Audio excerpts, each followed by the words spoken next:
Buenas tardes, Sí, buenas noches, amados hermanos. Dios les bendiga grande y poderosamente. Continuamos con el estudio bíblico Evangelio del libro de Lucas. Hoy con mi hermano Agustín Afonso vamos a ver el resumen. Damos la bienvenida a todos los hermanos que van entrando. Ubícate conmigo, por favor, en la escritura. Capítulo 18 del Evangelio de Lucas. Vamos a ver ese momento en la parábola del fariseo y el publicano, el ejemplo que nos pone Jesús para comprender cómo debemos orar y cómo no debemos de orar.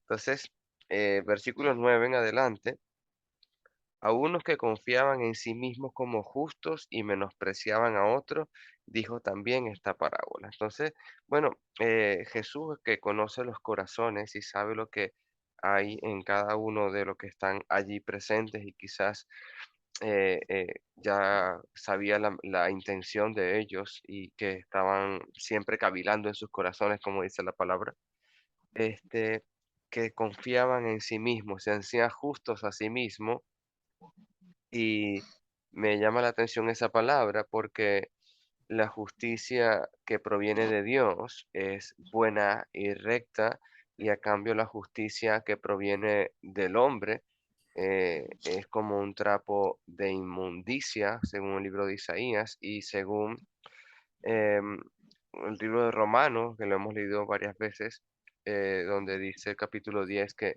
ellos prefirieron ignorar la justicia de Dios y hacer la suya propia. Entonces, estas personas que confiaban en sí mismos como justos, se querían justificar a sí mismos por medio de sus ideas y lamentablemente pone ejemplo como fariseos a estas personas el fariseo también condenaba, hablando un poco de eso, ya voy a entrar en el verso 10, eh, condenaban lo que hacía Jesús, inclusive cuando estuvimos estudiando lo del día de reposo en el libro del Evangelio de Lucas, recuerdo que el fariseo era una de las razones por la que quería matar al maestro, matar a Jesús, porque sanaba, porque hacía obras el día de reposo. Recuerdo ese estudio donde el día de reposo Jesús es el Señor, inclusive, del día de reposo.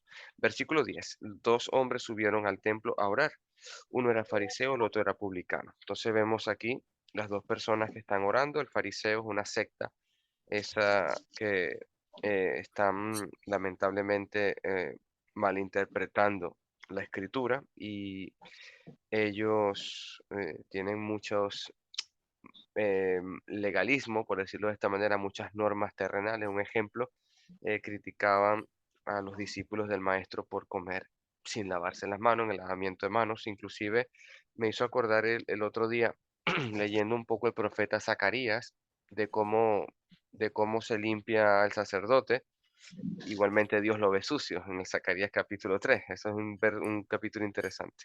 Entonces estos fariseos y estaba el publicano, que eran los recaudadores de impuestos, eran vistos como personas pecadoras, ladrones, y inclusive a Jesús se le acusa también porque come con pecadores y publicanos. Versículo 11, el fariseo, puesto en pie, oraba consigo mismo de esta manera. Dios, te doy gracias porque no soy como los otros hombres, ladrones, injustos, adúlteros, ni aun como este publicano. Ayuno 2 veces por semana, doy diezmo de todo lo que gano. Entonces, vamos a hablar un poco del versículo 11 y 12.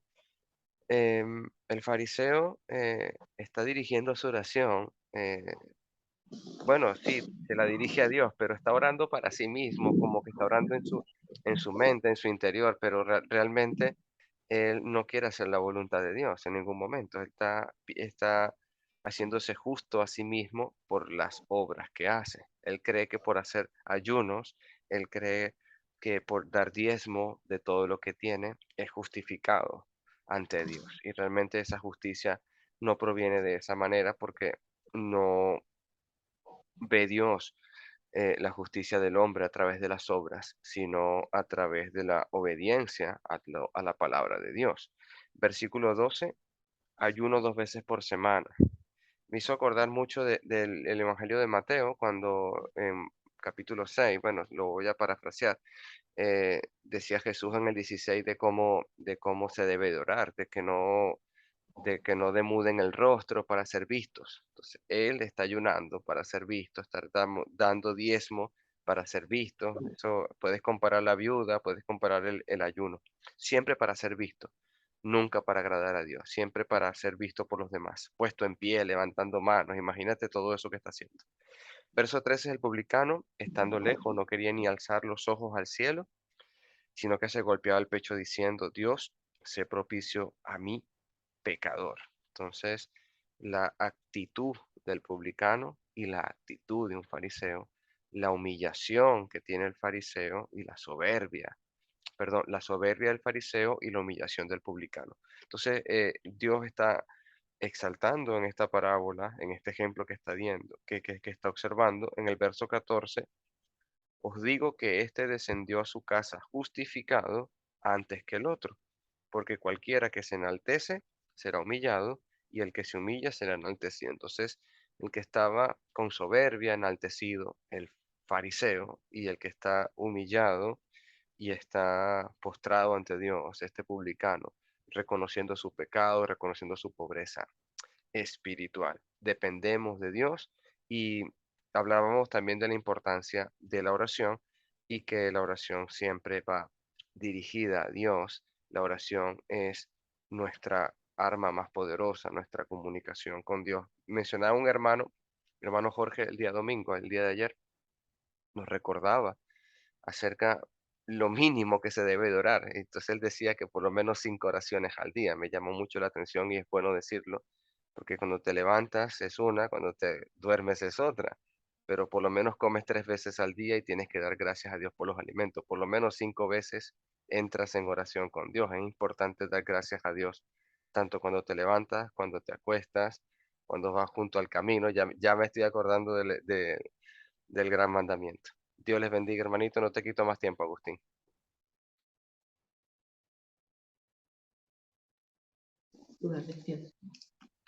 ¿Tienen alguna pregunta? Buenas tardes, buenas noches, buenos días. Dios los bendiga a todos. Bienvenidos. ¿Alguna pregunta, comentario sobre lo que Clemente iba a decir yo, sobre lo que Alejandro estuvo explicando sobre la clase pasada en Lucas capítulo 18, versículo 9 al versículo 14?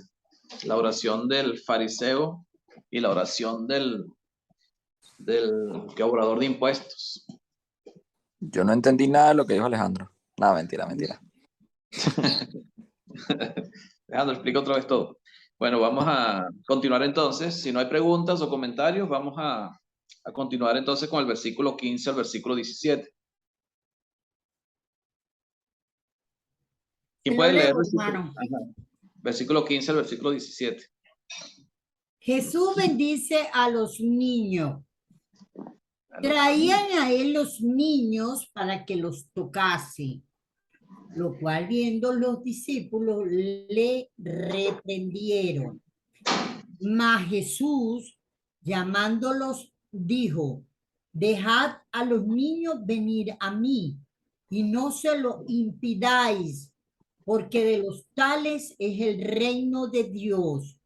De cierto os digo que el que no recibe el reino de Dios como un niño no entrará en él. No entrará en él. No, aquí. Capítulo 18, versículo 15. Gracias, hermanita. Ok, aquí Jesús, después que habla sobre la parábola del publicano y fariseo, dice Lucas que le traían a él los niños para que los tocase. O sea, cuando le traen los niños para que lo tocase es porque sabían que él era alguien especial, o sea, Jesús no era cualquier persona, y ellos deseaban que él los tocase para bendecirlos. Pero los discípulos eran como sus guardaespaldas, vamos a decirlo así, los que eran el círculo protector de Jesús. Ellos reprendían a las personas que traían a los niños para que no se acercaran a Jesús. Fíjese cómo lo dice Marcos, Marcos capítulo 10. Fíjese cómo reacciona Jesús, según Marcos capítulo 10, cuando le traían a los niños, cuando los discípulos reprendían a los que traían a los niños. En el versículo 14 del Marcos 10 dice, viéndolo Jesús se indignó. Se indignó. Imagínense cómo se sintió Jesús cuando vio que los discípulos estaban reprendiendo, puede ser a los padres o representantes de los niños, para que no llegasen a Jesús. Ahora, ¿por qué los discípulos? ¿Cuál es la razón por la que los discípulos reprendían a los padres o a los representantes de los niños para que no los trajeran a Jesús? ¿Cuál es la razón? ¿Qué creen ustedes? Me gustaría sus comentarios acerca de este punto. ¿Por qué razón los discípulos no dejaban o no querían que los niños se acercaran a Jesús? No eran un peligro para Jesús, no representaban ningún peligro. Hermano, lo Dígame. creían menos importante. Pienso que Exactamente. Los niños no eran tomados en serio. Eran personas, aunque eran personas pequeñas, eran niños, no eran tomados en cuenta. Y para ellos Jesús era una persona muy importante y que tenía que enseñar cosas muy serias, y para él el hecho de que los niños vinieran a él era como quitarle el tiempo al Señor, era como que él iba a estar perdiendo su tiempo con los niños, porque para ellos en ese momento los niños no eran importantes. Así como para nosotros vemos a los niños jugando y no es que no sean importantes, sino que no le damos o no los tratamos con la seriedad con que trataríamos a un adulto. ¿Por qué? Porque los niños son niños y los niños lo que quieren es jugar, y a lo mejor dicen cosas que no tienen que decir o no tienen la sabiduría que puede tener un adulto. Por tanto, no los tomamos en serio. Y en aquel tiempo como que era peor, no solamente las mujeres no eran tomadas en cuenta, sino que los niños también eran no despreciados, pero sí apartados o poco valorados por parte de los adultos. Y me imagino que los discípulos, cuando ven a la gente trayendo a los niños, a los padres, los representantes trayendo a los niños, pensaban que el hecho de que los niños estuvieran con Jesús era como distraer al Señor de su trabajo verdadero, su verdadero trabajo, que era enseñar o curar o hacer las señales que él hacía y todo lo que él venía a hacer al mundo. Era como quitarle tiempo al Señor, como perder el tiempo. Más según Marcos, dice que Jesús cuando vio esto, que los discípulos estaban reprendiendo a los padres, se indignó. ¿Qué significa indignarse? ¿Qué significa indignarse? ¿Qué creen ustedes? Como ¿Qué es la palabra? molestarse mucho, ponerse muy bravo. Es molestarse, o sea, indignación es como tú, o sea, es como, ¿cómo podría decir? Indignarse es como ver la cosa de una manera que no es significativa, o sea, es como que no estás haciendo lo correcto de lo que deberías hacer, estás haciendo todo lo contrario de lo que deberías hacer. Me indigno cuando veo que hay injusticia, cuando es una injusticia lo que se está practicando en ese momento. Entonces yo me indigno, me siento mal, me siento como dice la hermana, como molesto por la actitud que puedan tener esas personas, porque para ellos no era necesario, no era importante, no era justo, no era correcto que los niños estuvieran con Jesús. Pero ¿qué le dice Jesús? Mas Jesús llamándolos dijo, dejad a los niños venir a mí, dejen que los niños vengan a mí. O sea, Jesús no rechazaba a nadie, ni a los niños, ni a las mujeres, a nadie, a los pecadores, a los cobradores de impuestos, a las prostitutas, a todas las personas Jesús los recibía, a todos sin excepción. Jesús vino a salvar a lo que se había perdido. Por tanto, a todos él recibía. Y no era extraño que también recibiera a los niños. Los niños también eran parte, aunque no tenían pecado, porque eran niños, no necesitaban un salvador en ese momento, no eran pecadores, pero eran dignos de estar con Jesús. Eran más dignos de estar con Jesús que los propios discípulos que estaban con ellos. Dice, porque de los tales es el reino de Dios. De ellos es el reino de Dios, de los niños. O sea, ellos un niño cuando muere, él va directamente al reino de Dios. Se entra al reino de Dios directamente. Él no necesita arrepentimiento, porque un niño no tiene pecados, un niño es inocente, un niño es puro, ¿verdad? Por tanto, ellos no necesitan ningún tipo de arrepentimiento porque no tienen de qué arrepentirse. Hasta que tengan cierta edad, adolescencia o la edad que ellos tengan, donde ya reconozcan su necesidad de Dios por sus faltas, por los pecados que hayan cometido, por lo que ellos consideran que son pecados contra Dios, cuando le han fallado a Dios. Ahora, la enseñanza de Jesús es el versículo 17, que es la enseñanza para nosotros. ¿Cuál es la enseñanza? De cierto os digo que el que no recibe el reino de Dios como un niño no entrará en él. Fíjense que para entrar al reino de Dios hay que recibirlo como un niño. Es lo que dice Jesús. Ahora, ¿cuáles son las características que tiene un niño para entrar en el reino de Dios? ¿O cuáles son las características que tiene un niño que deberíamos tener nosotros para poder entrar en el reino de Dios? Según lo que dice Jesús, porque dice, el que no recibe el reino de Dios como un niño, es recibir el reino de Dios, es aceptar el reino de Dios como un niño. ¿De qué manera actúa un niño cuando recibe algo? En este caso, el reino de Dios. Dice que nosotros, si no lo hacemos de la misma manera, no vamos a entrar en él. Ahora, ¿cuáles son las características del niño para que esto suceda? Para que se reciba el reino de Dios tal y como ellos lo hacen, como un niño. Me gustaría sus comentarios sobre esto. ¿Cuáles son las características de un niño que nosotros deberíamos imitar? Dígame, Alejandro. Bueno, voy a hablar como papá. Por ejemplo, Estefanía, a la pequeñita, yo le digo cualquier cosa y ella recibe la instrucción. Ella me escucha y, y cuando hace algo malo, y digo, hija, eso está mal, tienes que arrepentirte de esas cosas, tú no tienes que estar haciendo esas maldades. Entonces ella me dice, pero papá, pero yo cómo hago eso si yo no soy mala. Claro, entonces es la inocencia. Yo pienso que Estefanía, como una niña, pues viéndola a ella, la inocencia, la humildad y que puede estar brava y puede estar contenta al mismo tiempo contigo. O sea, se puede enojar en un instante y al minuto está contenta otra vez contigo y te está abrazando y papá te amo. Entonces, pienso que eso es una humildad y una humillación que el hombre grande no tiene. O sea, el hombre grande se enoja con alguien y pueden pasar años o quizás no te hablo más nunca y el rencor se genera en el corazón. Los niños no tienen eso. Pienso yo que tiene algo que ver por eso. O sea, los niños son inocentes y puros. Ahora, ¿somos nosotros inocentes y puros? Yo iba a preguntar exactamente eso, si tú tienes la inocencia de Estefanía, Alejandro.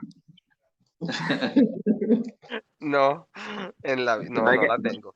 Bueno, aquí yo voy a Hermano, opinar y es porque realmente, bueno, lo estuvimos estudiando de casualidad el domingo, que estábamos haciendo los sermones de Marcos y estábamos hablando exactamente, creo que este mismo capítulo, pero en Marcos. Y es, y bueno, creo que es como, siento que estoy haciendo como trampa, porque creo que ya me sé la respuesta. Y creo que es la dependencia del padre, porque lo que nos diferencia a los niños de nosotros, solamente nosotros ya inocentes no creo que seamos, no somos puros, porque primero que ya hemos cometido pecados inocentes, porque sabes cuántas veces uno simplemente de un pensamiento impuro ya pecaste, pues, o sea, como dice Jesús, entiende, el que desea una mujer perdón, que ve una mujer con deseo ya adulteró en su corazón, o sea, ya fuiste infiel por verla, pues prácticamente por desearla. Entonces ya prácticamente puros o inocentes no somos, pero creo que lo que nos queda es la dependencia del Padre, o sea, saber que nosotros, bueno, al final dependemos es netamente del Padre y que Dios es el que obviamente nos guía, nos lleva y dependemos netamente de Él, o sea, que es como yo estaba hablando con mi papá hace no mucho, que antes cuando yo era pequeño era todo más tranquilo porque cualquier cosa mi papá resolvía. Ahora como que bueno, me toca resolver a mí y ahorita es más o menos lo mismo, sentido como de, ¿sabes? No depende de mí, sino todo es Dios el que tiene el control. Y bueno, eso es lo que el maestro Agustinho nos enseñó el domingo. Entonces yo creo que esa es la respuesta correcta. Sí, pero vamos a ampliarlo hoy. Hoy lo vamos a ampliar un poquito Ah, más. bueno, ampliar un poquito más. Sí, bueno, eso es verdad. O sea, un niño no se preocupa, porque un niño cuenta con su padre y sabe que su padre lo va a cuidar y lo va a sustentar y lo va a ayudar en cualquier situación. O sea, un niño siempre tiene esa confianza en el padre en todo momento.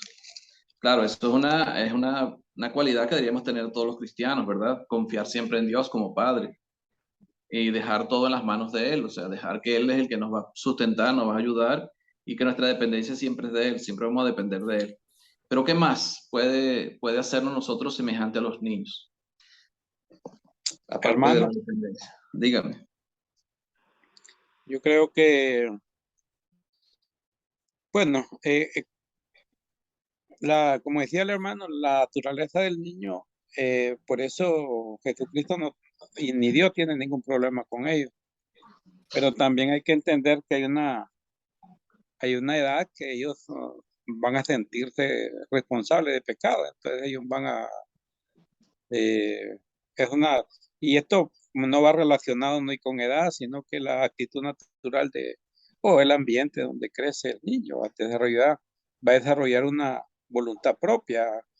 Ejemplo, un niño que se ha creado en un hogar cristiano va a ser diferente a un niño que se ha creado en la calle. Entonces van a tener dos mundos diferentes. Pero exactamente en el momento que empiece a tener ese conflicto, ese problema de pecado, es cuando él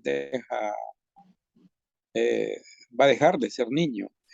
Pero la aplicación para nosotros es que mientras ese niño, como dice el hermano Alejandro, sea dócil, mm, hay que asegurarnos de que este niño venga a Cristo.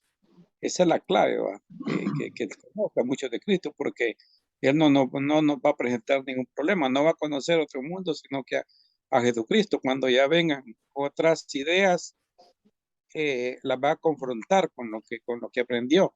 Y el problema, pienso yo, en la experiencia que he visto, es que se le habla porque la familia cristiana, de hecho, ellos van a, como que asumimos, pues, que ellos entienden bien la relación de Cristo y resulta que la gente del mundo le enseña y ese es el punto que nosotros debemos de rescatar, aprovechar esa inocencia, especialmente la parte dócil del niño, mientras lo tengamos en casa, en la iglesia, instruirlo bien, ¿verdad? Porque esa es la clave que da el apóstol Pablo y el ejemplo que tenemos de Timoteo. Dios le bendiga, hermano. Gracias, hermanito. Bueno, ciertamente la crianza del niño depende del ambiente donde se críe, va a tener como resultado su adultez, o sea, cómo va a ser su adultez, o sea, cuando él llegue a cierta edad ya de adulto, de conciencia del bien y del mal. Pero en el momento de niño, cualquiera sea el ambiente donde se esté criando, cuando es niño, o sea, tanto puede ser dentro de una familia cristiana como una familia que no sea cristiana. O sea, su actuar siempre es igual. Aunque claro, el niño cuando se cría dentro de una familia cristiana, aprende más cosas de Dios. Cuando se cría fuera de una familia cristiana, no aprende cosas de Dios, pero su comportamiento y su actuar es igual. O sea, su actuar es igual. Un niño cristiano, un niño que se crió en una familia cristiana o no cristiana. Siempre actuar, porque el niño siempre actúa de la misma manera. Hasta que llega a una edad adultez y de acuerdo a la crianza que tuvo, al ambiente donde se crió, tendrá consecuencias o tendrá una personalidad distinta de acuerdo a eso. Ahora, vamos un momentico al Salmo 131. Me gustaría leerlo de la Reina Valera porque se entiende mejor. Reina Valera no, de la Dios habla hoy.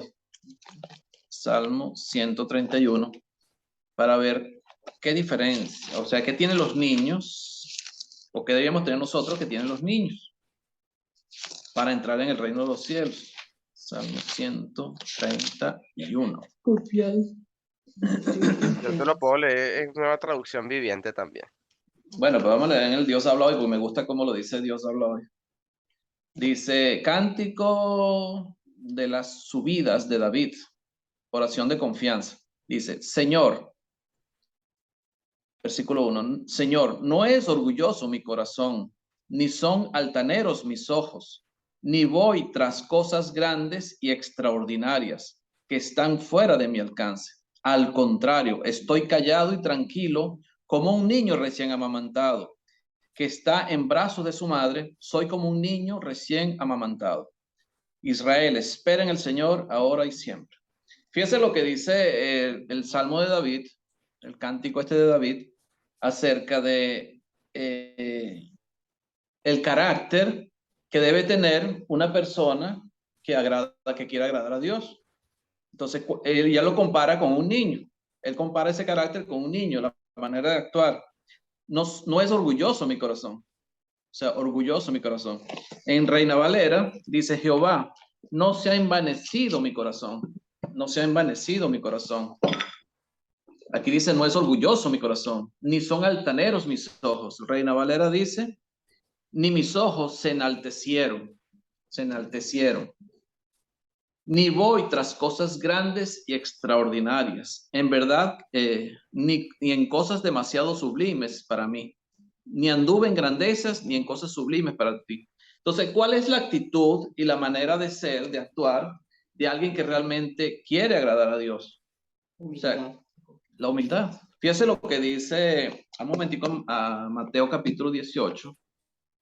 Mateo 18, segundito. Mateo 18, aquí está. Versículos 1 en adelante. Cuando los discípulos le preguntan, ¿quién es el mayor en el reino de los cielos? Y Jesús, claro, él pone como ejemplo un niño, ¿verdad? Dice, y llamando Jesús a un niño, lo puso en medio de ellos. Capítulo 18 de Mateo. Y le dijo, de cierto os digo que si no os volvéis y os hacéis como niños, no entraréis en el reino de los cielos. Así que cualquiera que se humille como este niño, ese es el mayor en el reino de los cielos. Y cualquiera que recibe mi nombre, un niño como este, a mí me recibe. Entonces, él dice, cualquiera que se humille como este niño. ¿Qué significa humillar? No significa que va a dejar que la gente te humille, sino que tiene que como humildad. La humildad que tiene un niño. O sea, él no busca grandezas. Él no busca ser tomado en cuenta. Fíjese que en el contexto vemos la historia del fariseo y el publicano. ¿Cuál era la actitud que tenía el fariseo y cuál era la actitud que tenía el publicano? Entonces tiene que ver con nuestro corazón, con lo que estamos practicando, con lo que estamos sintiendo, con lo que el propósito de nuestra vida también como cristianos, como personas que queremos agradar a Dios. O sea, ¿cuál es la razón? ¿De qué manera actuamos? O sea, ¿cuál es nuestra condición? Dime, Alejandro, ¿ibas a decir algo? Sí, me acordaste de algo que yo siempre veo en los niños y también es el carácter que ellos tienen. Por ejemplo, tú le das un obsequio a un niño y no importa, ellos no entienden el valor del obsequio. Ellos lo que hacen es recibírtelo con un amor, con una sonrisa y lo van a disfrutar al máximo. Cosa que quizás el adulto no lo ve así. El adulto cuando recibe un obsequio quizás empieza a ver si le es útil, quizás empieza a ver características, a verle el valor, el precio. Los niños no ven eso. Los niños ven es la acción. Esa es la parte que, el carácter del niño. Exactamente. Fíjate otro ejemplo acá, gracias hermano. Otro ejemplo lo vemos en Mateo capítulo 20, cuando Santiago y Juan hacen la petición a Jesús, que uno quería sentarse a la derecha, otro a la izquierda en el reino de Dios, o en el reino cuando Jesús viniera en su reino. Fíjese lo que le dice Jesús, el versículo 24, el versículo 25. Entonces Jesús llamándolos dijo, sabéis que los gobernantes de las naciones se enseñorean de ellas y los que son grandes ejercen sobre ella potestad. O sea, ¿cuál es el deseo que tenemos nosotros como seres humanos? Que es el deseo erróneo. Otros queremos ser primeros, otros queremos ser grandes, otros queremos ser tomados en cuenta, nosotros queremos ser importantes. Fíjese que, ¿por qué la petición de Juan y Santiago a Jesús? ¿Por qué querían sentarse uno a la derecha y otro a la izquierda? Ellos querían ser importantes dentro del reino de Dios. Ellos querían sobresalir ante los demás. Ellos querían un puesto de privilegio ante los demás. Y una característica del niño es todo lo contrario de eso. Completamente diferente, como dice el Salmo 131. O sea, el niño no busca notariedad, no busca sobresalir, no busca cosas grandes. Él se conforma, él se conforma con las cosas pequeñas, como dice Alejandro. Si tú le das un regalito barato y igualito él queda contento. O sea, eso es un niño, es la actitud del corazón. O sea, ¿cuál es nuestra actitud? ¿Qué es lo que buscamos realmente nosotros en el reino de Dios? Sobresalir, resaltar, ser grandes, o como dice Jesús en el capítulo 20. Mas entre vosotros no será así, sino el que quiera hacerse grande entre vosotros será vuestro servidor. Y el que quiera ser el primero entre vosotros será vuestro siervo. Como el Hijo del Hombre no vino para ser servido, sino para servir y para dar su vida en rescate por muchos. Entonces, ¿cuál es la condición de grandeza de un verdadero cristiano? La humildad, la humildad. Y la humildad te lleva a la dependencia, ¿verdad? Porque ya tú estás buscando cosas más grandes que las cosas que el mundo te está ofreciendo. ¿Qué busca normalmente la gente? Notoriedad, grandeza, importancia, ser tomado en cuenta. Pero para Dios eso no es lo primero. Y para entrar en el reino de los cielos, uno tiene que ser como un niño. Y un niño hace todo lo contrario de estas cosas. Un niño es humilde. Un niño no busca, no es orgulloso, no se enorgullece de quién es. No es altanero, sus ojos no son altaneros. No busca cosas grandes y extraordinarias, sino que se conforma, es humilde. Y la humildad nos lleva a eso, a la dependencia y al respeto hacia el Padre. Eso es lo que busca el niño. El niño es callado y tranquilo, como un niño, así como dice el Salmo 131, versículo 2. Al contrario, estoy callado y tranquilo, simplemente esperando en Dios, esperando en el Padre. El niño siempre espera en el Padre y depende del Padre para todo. Y se conforma, es humilde. ¿Preguntas? ¿Comentarios? Sí, Agustín, es que este tema me ha gustado porque el otro día estaba Estefanía con Jesuali jugando en el parque y Estefanía se me acerca y me dice, Agustín, papá, este ha sido el mejor día de mi vida. Y yo creo que eso, nosotros los adultos, creo que no lo decimos, porque no aprovechamos los días que nos da Dios. Y entonces un niño, a mí me lo dice cada rato Estefanía, papá, este es el mejor día de mi vida. O sea, y a mí, yo me quedo pensando, quisiera entender y comprender es ese disfrute pleno al máximo del presente. Se olvida del futuro, no importa el pasado, ella está en el presente y ese es el mejor día de mi vida. Yo pienso que esa es otra cosa maravillosa de los niños. Pasa que Estefanía no tiene ni deudas ni cuentas por pagar.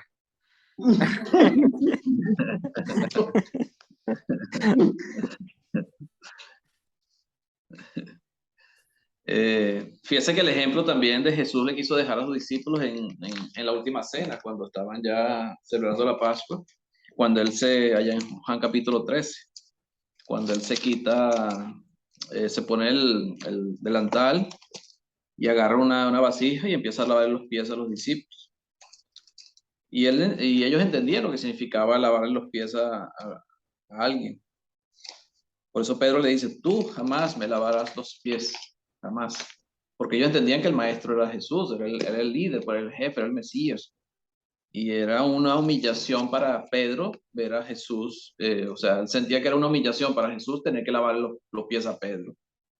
Y cuando Jesús le dice, si no te lavare, no tendrás parte conmigo. Entonces no solamente los pies, la cabeza y todo. O sea, la idea de Jesús, lo que quiso Jesús enseñarles, era que ellos tenían que practicar el servicio, la humildad. Y por eso él decía, el que quiera ser grande en el reino de los cielos, que sea el que sirva, que sea el humilde, el que quiera ser, el que sirve a los demás. La grandeza en el reino de Dios es diferente que la grandeza en el reino de los hombres. Es completamente distinto. Aquí en el mundo, la grandeza tiene que ver con popularidad, con ser tomado en cuenta, ser estimado por los demás, ser admirado. Eso es la popularidad, lo que el mundo ofrece, pero Jesús lo dice de otra manera diferente. Él no lo hace de esa manera.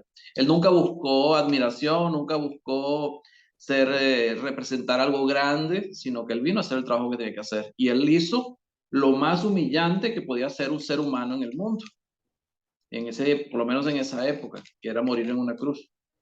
O sea, él representó la humildad completa y la humillación completa en su vida, entregando su propia vida en la cruz. El peor sistema de muerte que podía existir no solamente por lo doloroso y de que significaba morir en una cruz, sino por la humillación que representaba morir en una cruz, la vergüenza que representaba morir en una cruz.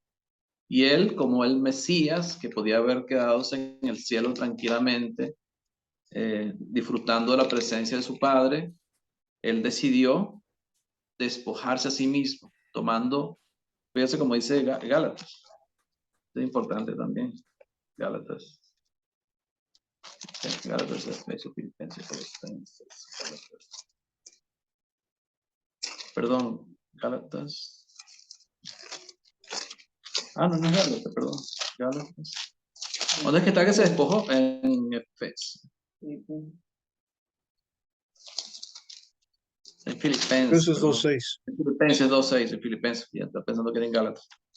Dice el versículo 5, haya pues en vosotros este sentir que hubo también en Cristo Jesús, el cual, en siendo forma de Dios, no estimó el ser igual a Dios como cosas que aferrarse, sino que se despojó a sí mismo, tomando forma de siervo, hecho semejante a los hombres.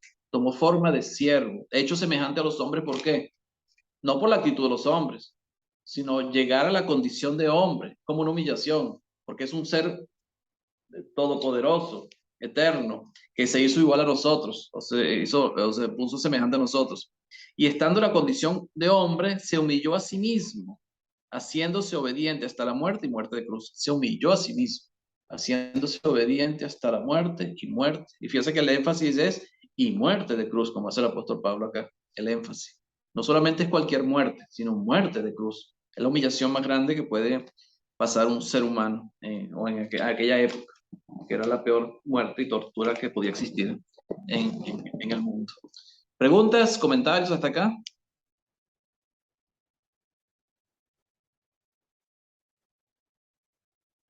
Si no, bueno, vamos a continuar entonces con la lectura del joven rico, historia bastante conocida por todos, casi todos nosotros.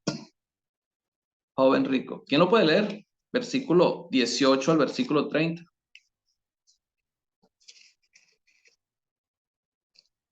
Mana Duclay, ¿puede hacer la lectura, hermanita? Duclay. Sí, hermano, pero si escuchan un grito, no se asusten. No, tranquilo. Son los Un hombre niños. principal le preguntó diciendo, Maestro bueno, ¿qué haré para heredar la vida eterna? Jesús le dijo, ¿por qué me llamas bueno? Ninguno hay bueno, sino solo Dios. Los mandamientos sabes, no adulterarás, no matarás, no hurtarás, no dirás falso testimonio. Honra a tu padre y a tu madre. Él dijo, todo esto lo he guardado desde mi juventud. Jesús oyendo esto le dijo, aún te falta una cosa, vende todo lo que tienes y dalo a los pobres, y tendrás tesoro en el cielo, y ven y sígueme. Entonces él, oyendo esto, se puso muy triste, porque era muy rico. Al ver Jesús que se había entristecido mucho, dijo, cuán difícilmente entrarán en el reino de Dios los que tienen riquezas. Porque es más fácil pasar un camello por el ojo de una aguja que entrar un rico en el reino de Dios. Y los que oyeron esto dijeron, ¿quién pues podrá ser salvo? Y les dijo, lo que es imposible para los hombres es posible para Dios. Entonces Pedro dijo, he aquí, nosotros hemos dejado nuestras posesiones y te hemos seguido. Y él les dijo, de cierto os digo, que no hay nadie que haya dejado casa o padres o hermanos o mujer o hijos por el reino de Dios, que no haya de recibir mucho más en este tiempo y en el siglo venidero la vida eterna. Amén. Amén. Amén. Gracias, hermanita. Comentarios sobre esta historia del joven. Yo no sé por qué le dicen el joven rico, porque él no era joven, aparentemente. Dice, esto lo he guardado desde mi juventud. O sea, que ya él tenía cierta edad. Entonces ya no era tan joven. ¿Comentarios? ¿Qué nos enseña esta historia de este hombre que era un principal, era un judío, ¿verdad? Principal, persona importante dentro de la sociedad judía, que le preocupaba ¿qué? Su salvación. Él le preocupaba su salvación. Fíjense que este hombre era sincero en lo que él estaba pidiendo. Vamos un momentico a Marcos capítulo 10. Marcos capítulo 10. La actitud que tuvo Jesús hacia él.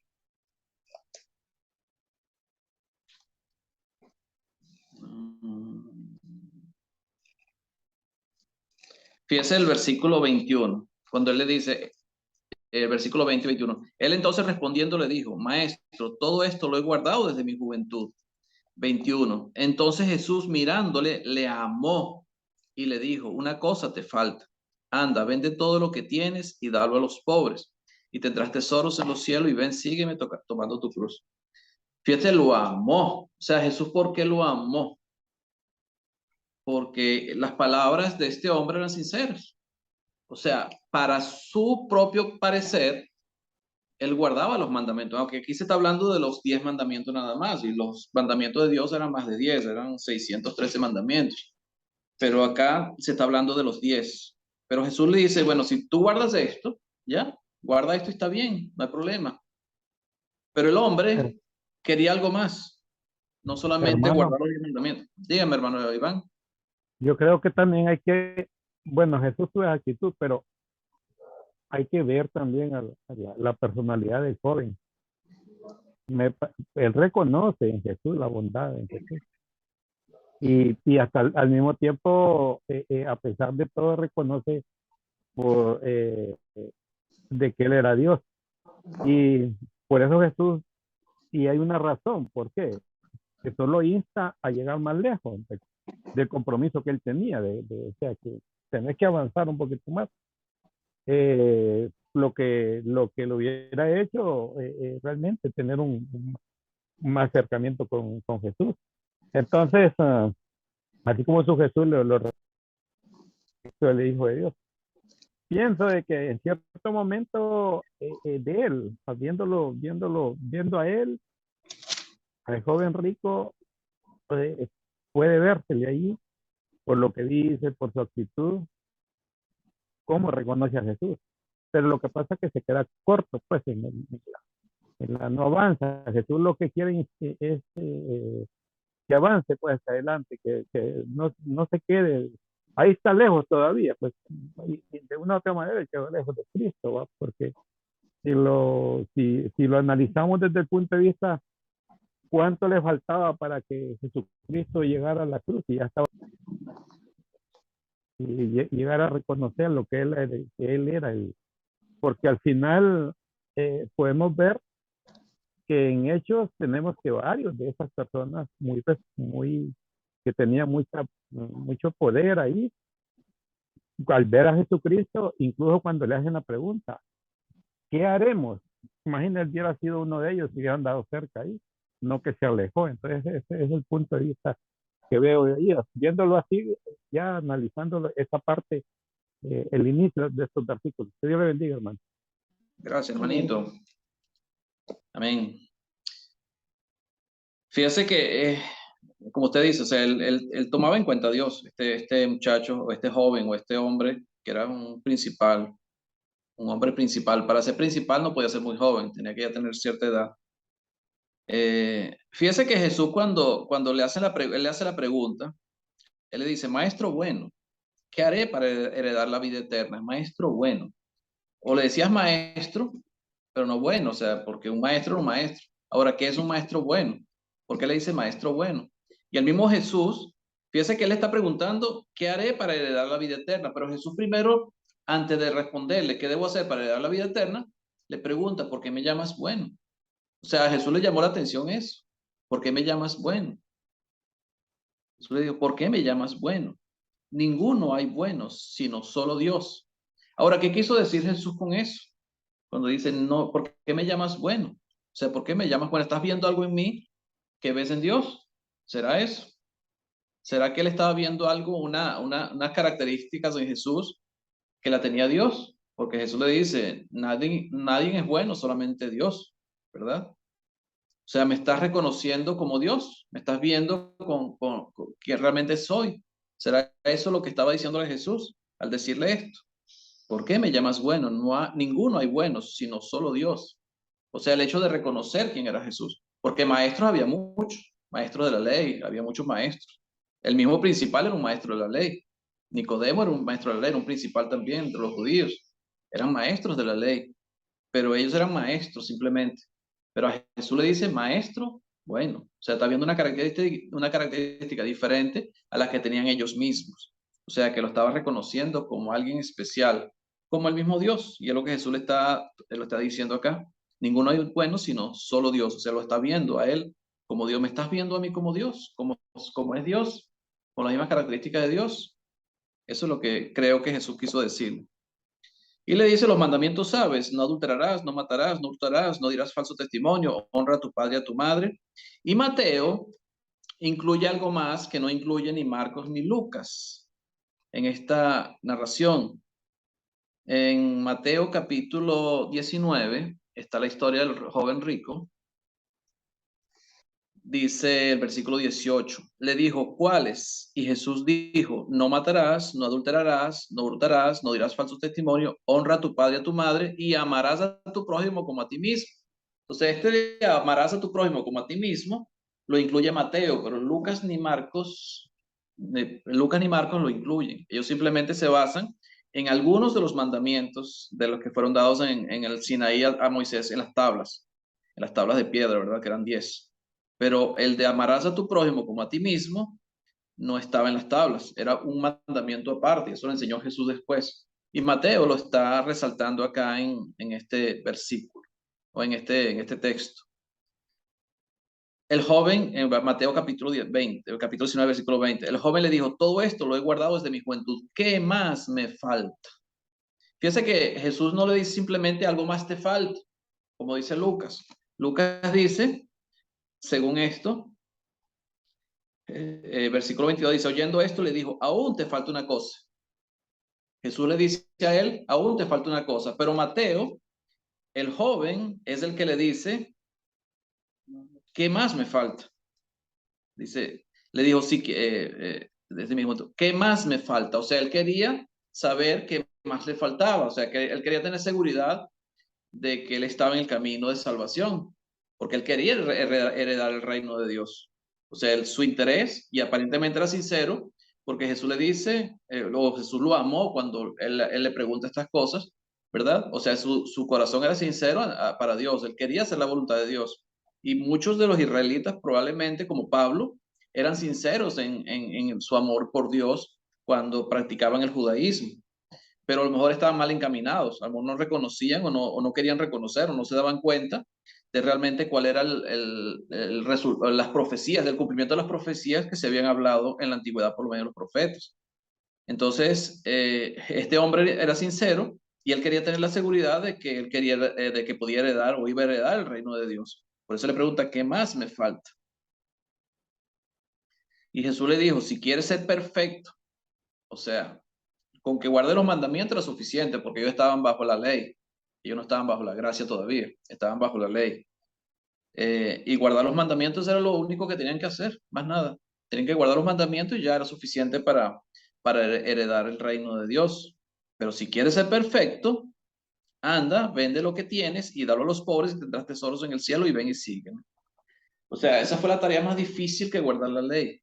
Para este hombre era más difícil esto que le mandó Jesús a hacer que el guardar las leyes. O sea, para él guardar la ley era fácil, porque él dice, todo esto lo he hecho, lo he cumplido desde mi juventud. O sea, siempre lo he guardado la ley.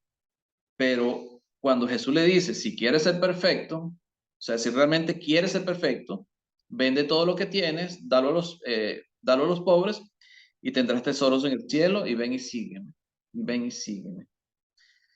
Aquí es la actitud del hombre, lo que decíamos. O sea, ¿a qué le das importancia realmente? ¿Qué es lo que realmente le estás dando importancia? ¿Qué es lo que quieres resaltar en tu vida? Para este hombre, los bienes materiales eran importantes. Eran importantes, eran muy importantes. Eran más importantes que la misma ley. Eran más importantes que el reino de Dios. O sea, porque aunque él sinceramente le había preguntado a Jesús qué era necesario para heredar el reino de Dios o el reino de los cielos, él no estaba dispuesto a dejar sus bienes. Jesús le dijo, esto es necesario si quieres ser perfecto. Haz esto, entrégalo a los pobres y tendrás tesoro en el cielo. Y realmente el tesoro que Jesús nos enseña ya en el Sermón del Monte es que no nos hagamos tesoros en la tierra, donde la polilla y el orín corrompen, sino en el cielo, ¿verdad? Sino en el cielo. O sea, los tesoros deben ser en el cielo. Y es lo que Jesús le está enseñando a este hombre, que era sincero en su corazón, pero tenía su corazón dividido entre dos, entre el cielo, entre el reino de Dios y el mundo. Y el mundo parece que tenía más fuerza que el reino de Dios. Y ese es el problema que muchas veces nos pasa a nosotros, que a veces nos cuesta sacrificar lo espiritual por lo material. Para nosotros lo material es muy valioso, es muy importante, dependemos de eso para nuestra subsistencia y por tanto nos cuesta dejar de confiar en nosotros en cuanto a lo material y empezar a confiar en Dios, en lo espiritual. Es como los niños, como decíamos, o sea, el niño depende de Dios, depende del Padre, perdón, y nosotros dependemos del Padre también. O sea, dejamos en sus manos todo. Yo no me preocupo, el niño no se preocupa qué va a comer esta noche, ¿verdad, Duclés? Los niños no se preocupan por lo que van a comer esta noche. Ellos saben que el papá le va a dar comida. Si tiene problemas, si tiene trabajo, si tiene dinero, si no tiene dinero, ellos no están pendientes de eso. Ellos saben que el papá les va a proveer. Y si no les provee, empiezan a llorar porque tienen hambre. O sea, el niño simplemente depende del padre. Confía en el padre y sabe que el padre le va a dar. Y nosotros debemos sentir lo mismo, o sea, debemos sentir esa misma actitud que tienen los niños. Este joven tenía muchas posesiones. Oyendo el joven esta palabra, se fue triste porque tenía muchas posesiones. O sea, se fue triste. Decía, concha, si eso es necesario para que yo sea perfecto y poder tener tesoro en el cielo, es muy difícil para mí. Es mucha tristeza, me costó mucho hacer todo lo que tengo. Trabajé mucho para acumular todo lo que tengo. ¿Cómo es posible que ahora tengo que venderlo y dárselo a quienes no trabajaron para que yo tenga o herede el reino de Dios? O sea, es algo como medio injusto, o sea, uno lo ve hasta injusto, ¿verdad? Pero es el desapego, o sea, no apegarse a las cosas del mundo, ¿verdad? Y que esas cosas del mundo tengan más fuerza que el reino de Dios. Dios no nos exige a nosotros que salgamos a vender las cosas que tenemos, porque tampoco se lo exigió al joven este rico. Él simplemente le dijo, guarda los mandamientos. Él nunca le dijo, ve y vende todo lo que tienes. El joven le preguntó, ¿qué más me falta? O sea, ¿qué más tengo que hacer? Ah, ok, realmente para ti es importante el reino de Dios. Vamos a ver si es verdad que es importante para ti el reino de Dios. Vende todo lo que tienes, dale a los pobres y sigue. Y tendrás tesoro en los cielos. O sea, realmente hay que ver la importancia que le damos al reino de Dios. Cuán importante es para nosotros. ¿Cuántas veces dejamos nosotros de hacer las cosas del mundo para hacer las cosas de Dios, para cumplir con las cosas de Dios? ¿Qué es lo más valioso para nosotros? Hay una hermana en la iglesia que ella faltó un domingo al servicio, al culto dominical, y yo le pregunto, hermana, ¿por qué no vino? Ella me dice, no, porque el domingo tuve que ponerme a limpiar el porche de la casa y tuve que hacer no sé cuántos trabajos ahí en la casa y por eso no pude ir. Y yo le digo, ¿y por qué no lo hizo el lunes? No, porque el lunes tengo que ir a trabajar. Ah, entonces hay prioridades. El trabajo es prioridad antes que la iglesia, antes que Dios. Entonces se quedó callada porque no tenía cómo responder. Entonces ella tenía prioridad, el trabajo es prioridad. Entonces ella no lo hace el día lunes porque tiene que ir a trabajar. Entonces el trabajo es más importante que hacer las labores de la casa. Pero hacer las labores de la casa es más importante que ir a la iglesia. Y ese es el problema. Y ese es el problema que tenemos nosotros muchas veces en el mundo. Que no nos damos cuenta y actuamos a veces de esa manera sin darnos cuenta. Donde no vemos realmente lo importante y lo más valioso que podamos tener en nuestra vida.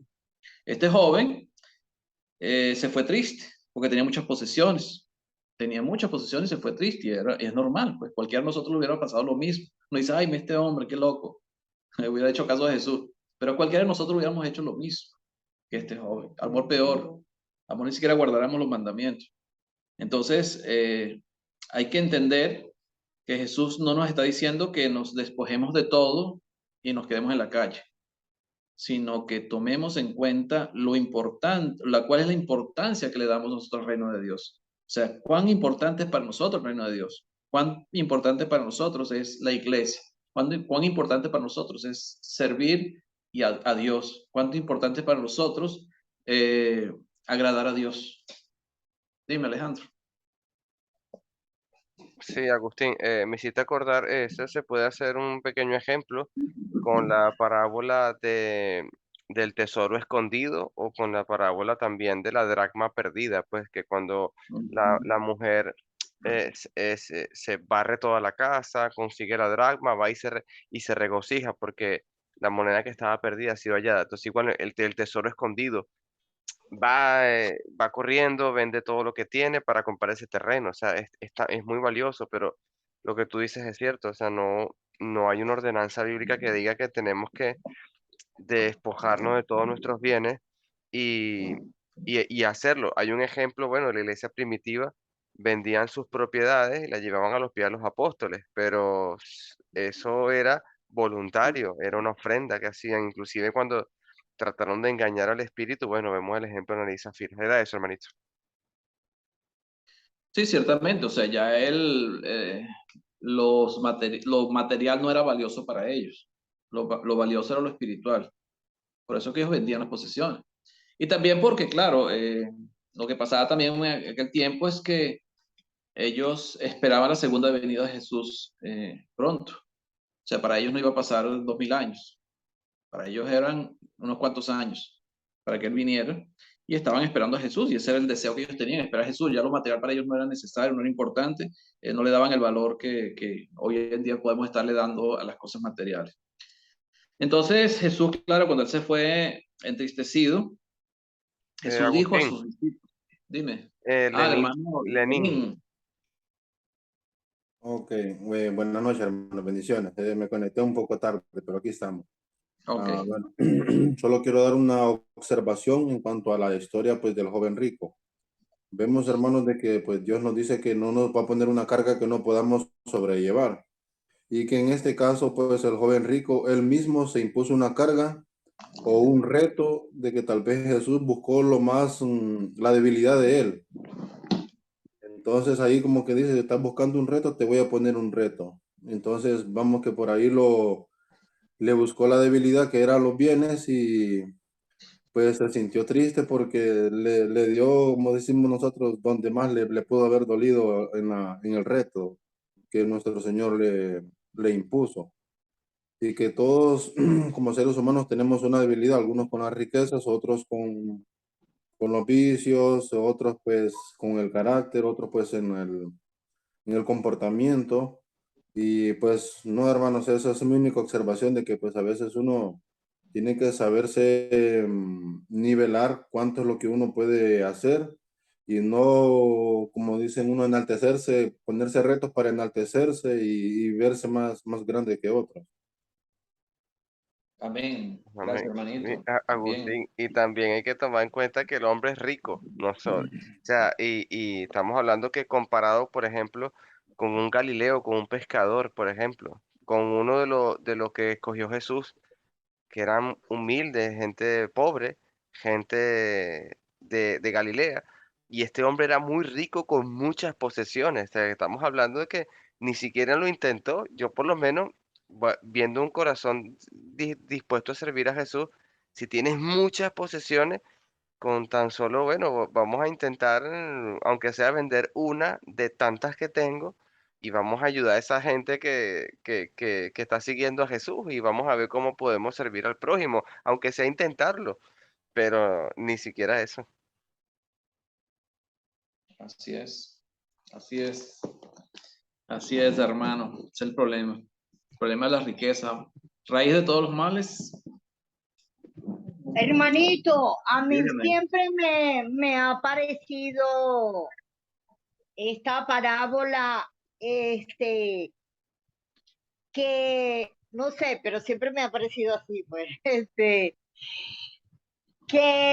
el joven, bueno, que dirás tú que no estás joven, que el hombre rico aquí tenía un capital, ¿verdad? Tenía una riqueza y la pone en la balanza con la salvación, ¿verdad? Pone su riqueza y pone la salvación. Y entonces para él, para él consideró que tenía mucho más valor todo lo que tenía que la misma salvación, pues.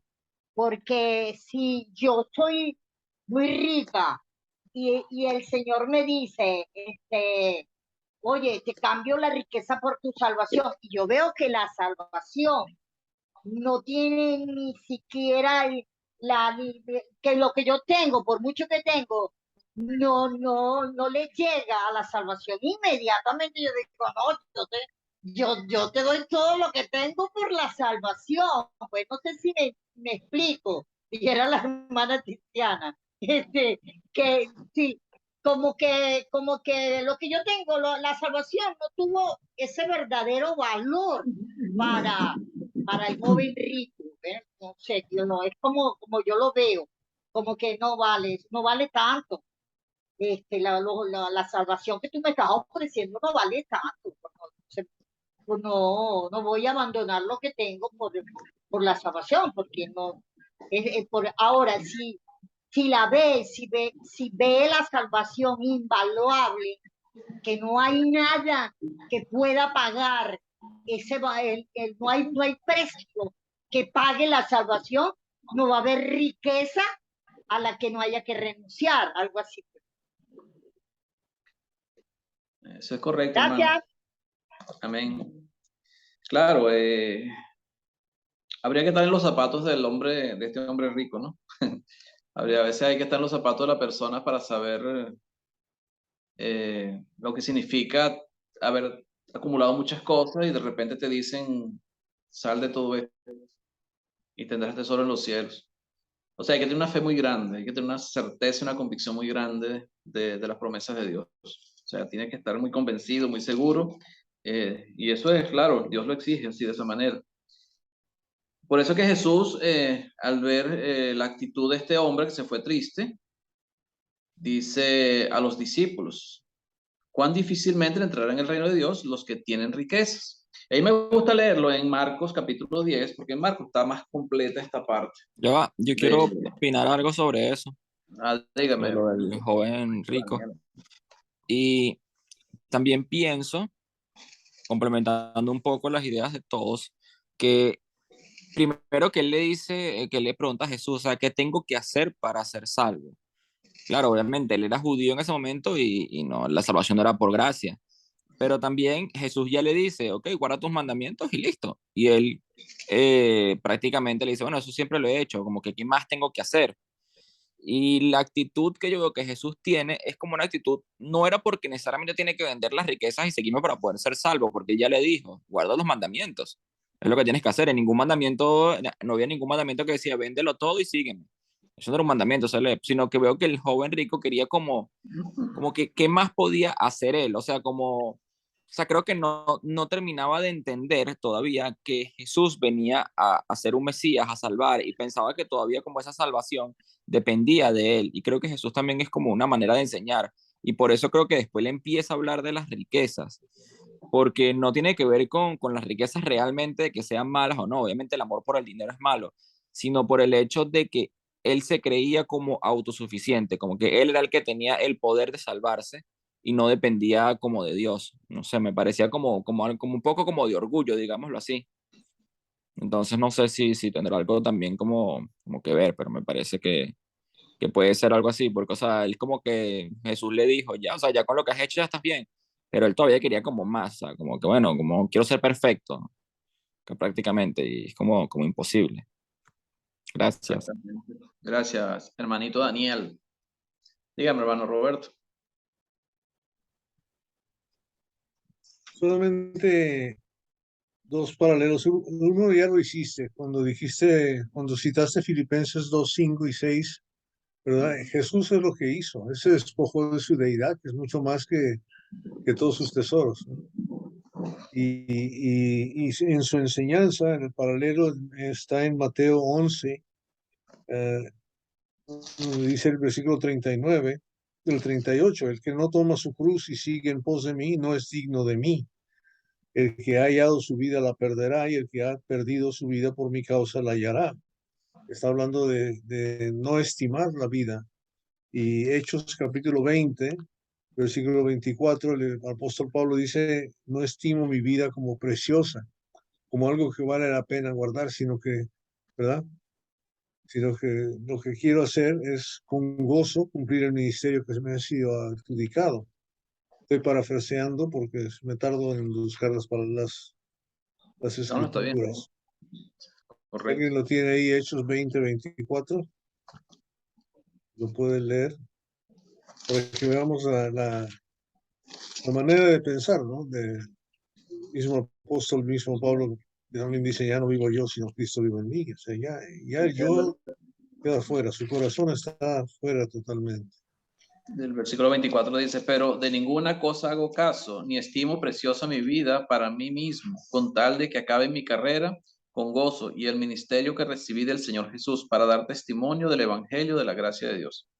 O sea, a él no le importaba ni siquiera perder su vida, Y con no tal de cumplir solamente el no le ministerio. importaba, sino que lo hacía con gozo. Ahí exacto, Fíjate, lo hacía con gozo, o sea, lo hace lo hacía con gozo. O contento, sea, el feliz. corazón está, el problema del hombre rico es el corazón. Sí, ¿verdad? El problema del rico es el corazón que tiene, porque él no está dispuesto. Por eso se fue triste, su corazón se entristeció. El exactamente. otro, un punto más, que es un detalle, pero tú decías que quién sabe qué tan joven sea.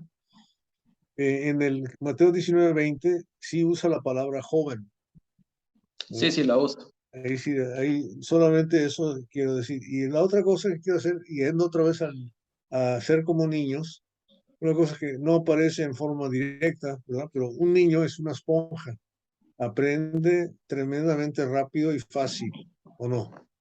En cambio nosotros ya tenemos el disco duro muy lleno, ¿verdad? Muy lleno de puras sandeces. Entonces necesitamos borrar todo ese disco duro y volver para que entre otra vez la situación. Y eso es lo que estaba diciendo. Lo que tenemos que hacer es borrar el disco duro nosotros, para que entendamos lo que es ser como niños. No sé, pero eso, no, busqué en la Biblia, pero no encuentro donde dice de nada que tiene que ver con disco duro. Lo que pasa es que Hermano, lo de joven, porque según estudio que nos dio Jorge Pérez, ¿te acuerdas? Jorge Pérez cuando estuvimos estudiando con él en Maracay, él nos decía que en la cultura judía una persona era joven, creo que hasta los 50 años, 55 años. A partir de ahí ya empezaba lo que era la adultez. O sea que este hombre, no se sabe qué edad tenía, porque no dice, pero era un principal. Y un principal no podía ser era un jefe judío, pues, o sea, no podía ser una persona de poca edad.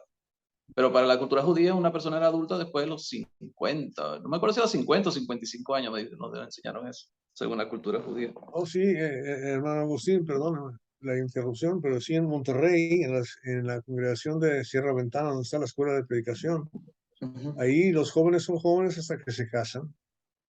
Ah, Entonces ok. está una decana de jóvenes, tiene 65 años y ella va a las reuniones de jóvenes y todo. Pero tiene esperanza, me imagino, ¿no?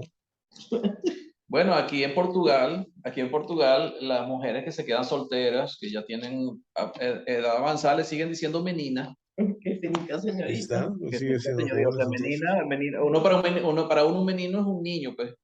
Pero Así es. para ella sigue siendo menina porque nunca se casó. Y tiene Entonces, 60, 70 años. Alex, si va a Monterrey, tiene que reunirse con los jóvenes.